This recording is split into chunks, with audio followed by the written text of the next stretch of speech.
Bismillah, Assalamualaikum warahmatullahi wabarakatuh.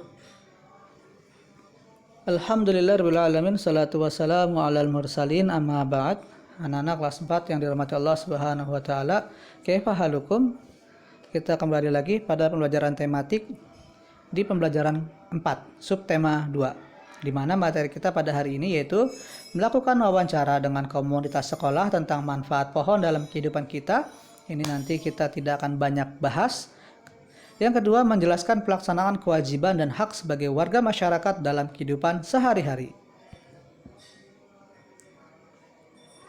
Tentu teman-teman sudah memahami manfaat keberadaan pohon sebagai sumber daya alam ya.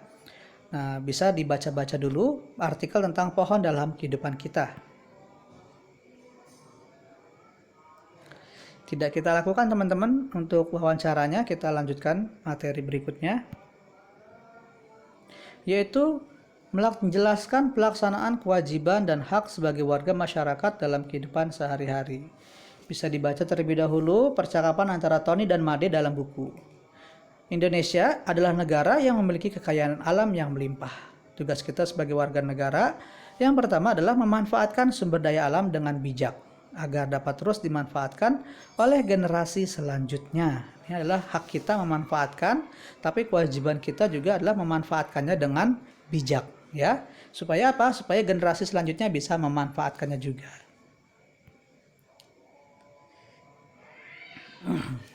Di sini ada hak sebagai warga negara, ada juga kewajiban sebagai warga negara. Hak kita sebagai warga negara pertama adalah hak untuk memanfaatkan sumber daya alam. Ya, misalnya kita bisa memanfaatkan sungai, kita bisa memanfaatkan lingkungan sekitar kita, ya, itu adalah hak kita. Kemudian hak untuk memakai sumber daya alam. Misalnya kita berhak untuk menggunakan sumber daya alam air, ya. Kita punya sumber daya alam matahari, ya. Kemudian hak untuk menikmati sumber daya alam, ya. Ini juga hak kita sebagai warga negara. Kemudian kewajiban kita apa? Tentu kewajiban kita adalah kewajiban untuk menjaga sumber daya alam tersebut, ya. Jangan sampai sumber daya alamnya menjadi rusak. Harus kita jaga. Kemudian juga kewajiban untuk memperbaharui sumber daya alam. Misalnya kalau sudah mengalami sedikit kerusakan atau mengalami kemunduran ya sumber daya alam tersebut, maka kita wajib untuk memperbaharui sumber daya alam tersebut.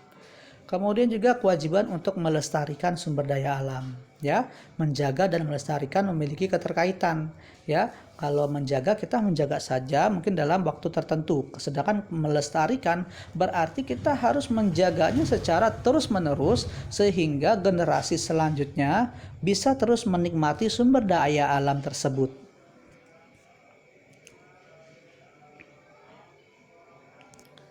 Nah, di sini anak-anak kelas 4 yang dirahmati Allah bisa menambahkan atau melengkapi tabel mengenai contoh perilaku bertanggung jawab dalam memanfaatkan sumber daya alam dan contoh perilaku tidak bertanggung jawab dalam memanfaatkan sumber daya alam.